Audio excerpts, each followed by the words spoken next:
सो मरियम साहिबा, हम आपसे जानेंगे, पहले हमें बताइए whatever the earth and the globe is experiencing these days, extreme वेदर्स हैं, गर्मी भी एक्सट्रीम है और अपना मरियम शदीद आप ठंड अपना है। एक्सपीरियंस भी बताएं। आप भी अमेरिका से आपने हमें ज्वाइन किया है, कोई आपको भी लग रहा है कि ये सर्दी पहले से कुछ ज़्यादा ही सर्दी है? जी,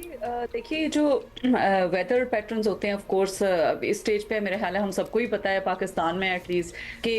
जो फॉसिल फ्यूल एमिशंस हैं उसकी वजह से आपके वेदर पैटर्न्स आपके इफेक्ट होते होते हैं, जिसकी वजह से आपको वेदर एबनॉर्मलिटीज देखने को मिलती हैं। जहाँ तक अमेरिका की बात आप लोग कर रहे हैं, वहाँ पर तो डेफिनेटली जो बर्फबारी की सूरत हाल इस वक्त है, जब मैं लैंड की थी अपनी स्टेट में पहली दफ़ा 2022 में, उस वक्त भी यही सूरत था। तो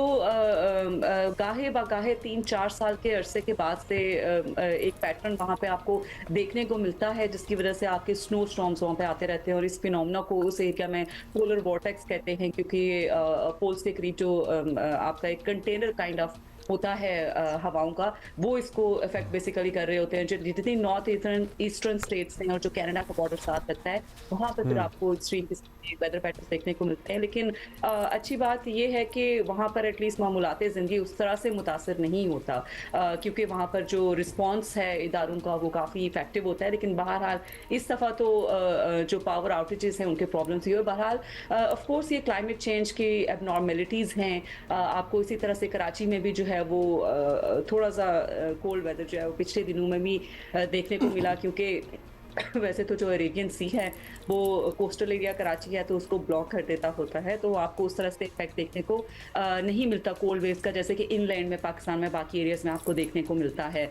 लेकिन कराची में भी ये कोई नया फिनोमेना नहीं है। आप देखें कि 1986, 1937, इवन 2000s में भी, 2007 में भी इस तरह के जो छोटे से सर्दी के कोल्ड स्पेल्स हैं ये कराची पहले भी एक्सपीरियंस करता रहा है, और ये बड़े अनप्रिडिक्टेबल होते हैं क्योंकि वो शॉर्ट लिव्ड होते हैं। और ये जो वेदर पैटर्न की बात कर रही थी कि क्लाइमेट चेंज इसको अफेक्ट करता है डेफिनेटली, तो अच्छा, वो ये अगर हम कोल्ड पर्टिकुलरली मरियम, आप जहाँ रहती हैं, मतलब उस मुल्क की बात कर लें, अमेरिका कनाडा इन पर्टिकुलर की बात कर लें, बहुत ही एक्सट्रीम वेदर कंडीशंस हैं, बहुत सी वार्निंग्स हैं, लोग ज़ाहिर है मोहतात हैं, कुछ पावर आउटेजेस का भी आपने जिक्र किया। ठीक है, ये माजी में भी होता रहा है, लेकिन क्या ये भी बताया जा रहा है, जो एक्सपर्ट्स हैं जो प्रिडिक्ट कर सकते हैं आने वाले सालों के मौसम के, अब ये वेदर कंडीशंस हार्शर होंगी, मतलब because of the global warming and other phenomenas, या कोई भी और रीज़न है तो आप हमें बताइए, एजुकेट अस।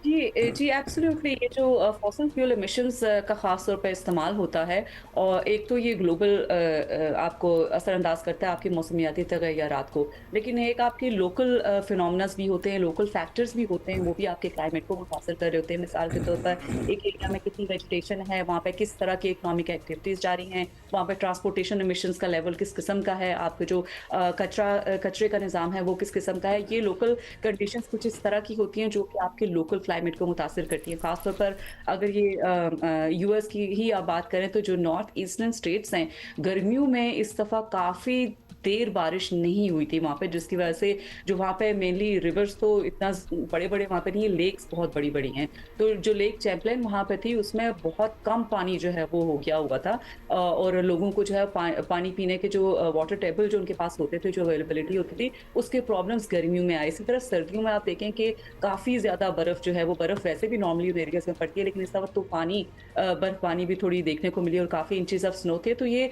वेदर एबनॉर्मलिटीज़ जो हैं आपकी क्लाइमेट चेंज की वजह से, या तो आपको कुछ एरियाज़ में बेहतर होती नज़र आते हैं क्लाइमेट चेंज जो वेदर पैटर्न्स हैं, और कुछ एरियाज़ में आपको बहुत ही ख़राब होते नज़र आते हैं, जिसमें एक्सट्रीम वेदर पैटर्न्स भी आपको अच्छा देखने को मरियम, मिलते हैं। इसी तरह चूंकि हमारा अपना भी एक्सपीरियंस है और आप भी ये बता रही हैं कि every year it tends to get more extreme, worse कहें या ना कहें, इंसान बड़ा अडेप्टेबल है, उसके साथ भी रहना शुरू कर ही देता है। However, having said that, reverse करने का भी कोई है चक्कर? जैसे हम फॉसिल फ्यूल्स एमिशन की बहुत बात कर रहे हैं और एक वजह भी बता रहे हैं कि हमारा दुनिया का वेदर पैटर्न इस तरह अगर चेंज हुआ है तो किस वजह से हुआ है। अगर वो चीज़ कंट्रोल कर ली जाए तो could we bring it back to the normal that we know as well? ये रिवर्सिबल है सारी चीज़ें? जी देखिए, जितना डैमेज अभी तक प्लैनेट को हो चुका हुआ है, अगर आज पूरी दुनिया बिल्कुल सिफर कर देती है फॉसिल फ्यूल का इस्तेमाल, जो कि बहुत ही आइडियल सिचुएशन है, जो कि नहीं होगा, हमें पता है। नहीं तो भी होगा, ऑफ कोर्स। 20 से 30 साल जो है वो अर्थ को नेचुरली रिवाइव होने में लगेंगे, अपने नेचुरल एनवायरनमेंट की तरफ वापस होने में लगेंगे, जो क्लाइमेट के एक्सट्रीम्स हैं उनको बेहतर करने में लगेंगे। लेकिन ये होता हमें नज़र आता नहीं है, क्योंकि कोई भी जो खास तौर पे जो आपके तरक्की याफ्ता ममालिक हैं, वो आपने ट्रम्प साहब की ट्वीट भी देख ली, इस पे जो स्ट्रॉन्ग जो आए हैं उसके ऊपर उनके मुज़ाहका के बयानात हैं, और वो क्लाइमेट डिनायर हैं। तो जो एक मुल्क जिसके पास इतने स्ट्रॉन्ग इकोनॉमी है, वो फिर बाकी ममालिक को भी थिंकिंग को मुतासिर करता है, और उनकी जो बिल्कुल। इकोनॉमिक एक्टिविटीज़ हैं उनको मुतासिर करता है। तो मरियम साहबा, जब ट्रम्प बिल्कुल साहब वर्स्ट हो जैसे सकता है अगर मतलब जैसे ओहदे की तरफ से इस किस्म के बयानात आए कि कौन सी ग्लोबल वार्मिंग, और ये देख लीजिए कितनी ठंड पड़ रही है, हर तरफ बर्फ़ पड़ रही है और तूफ़ान आ रहे हैं, तो उसका ओवरऑल पॉलिसी पर क्या फ़र्क पड़ता है? क्योंकि अगर अमेरिका ही लीड नहीं करेगा तो बाकी मुल्कों से हम क्या एक्सपेक्ट करें कि हाँ वो सीरियसली लेंगे क्लाइमेट चेंज को, और कुछ इक़दामात जो चल रहे थे कुछ अरसे से दुनिया में उनको और प्रोजेक्ट करेंगे, प्रमोट करेंगे? जी देखिए, जो एक जो टॉप कंट्रीज़ होते हैं इकोनॉमिकली, मैं टॉप कंट्रीज़ कह रही हूँ, रैंकिंग किसी और मुल्क की किसी और भी हो सकती है। बहरहाल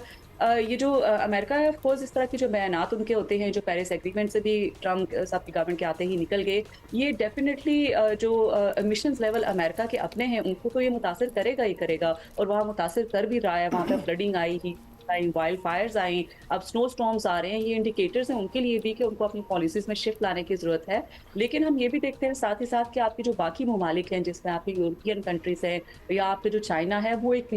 इमर्जिंग लीडर के तौर पर क्लाइमेट चेंज की दुनिया में भी आपके सामने आ रहे हैं। वो इस वॉइड को फिल कर रहे हैं। आप देखें कि चाइना खासतौर पर रिन्यूएबल एनर्जी में, क्लीन एयर में काफ़ी ज़्यादा टेक्नोलॉजीज़ में आगे आ गया हुआ है। इसी तरह यूरोप जो है, वो यूरोपियन कंट्रीज़ जो है वो अपनी एमिशंस को कम करने की कोशिश कर रहे हैं। बहरहाल जिस रेट से करना चाहिए उस रेट से नहीं कर रहे हैं, और हमने ये भी देखा है कि जो कॉन्फ्रेंस ऑफ पार्टीज होती हैं जिसमें नेगोशिएशंस चल रही होती हैं, कि उसको भी इम्पैक्ट बेसिकली कर रहा है जो ट्रम्प के बयानात हैं उसकी बेस पे। क्योंकि आप देखें कि अभी जो पिछली भी कॉन्फ्रेंस ऑफ पार्टीज हुई, उनमें से हर 25 में से एक बंदा जो था ऑन एन एवरेज वो ऑयल लॉबी में से था, चाहे वो गवर्नमेंट के को रिप्रेजेंट कर रहा हो, चाहे वो सिविल सोसाइटी से कर रहा हो, चाहे वो मीडिया के तौर पर कैटेगरी में आ रहा हो। उसमें बहुत ज़्यादा पेनिट्रेशन जो है वो ऑयल लॉबीज की बढ़ गई है, जिसकी वजह से आपकी जो निगोसिएशंस होती हैं, जिसमें ये तय किया जाता है कि आपको अपनी इमिशंस कम करनी है,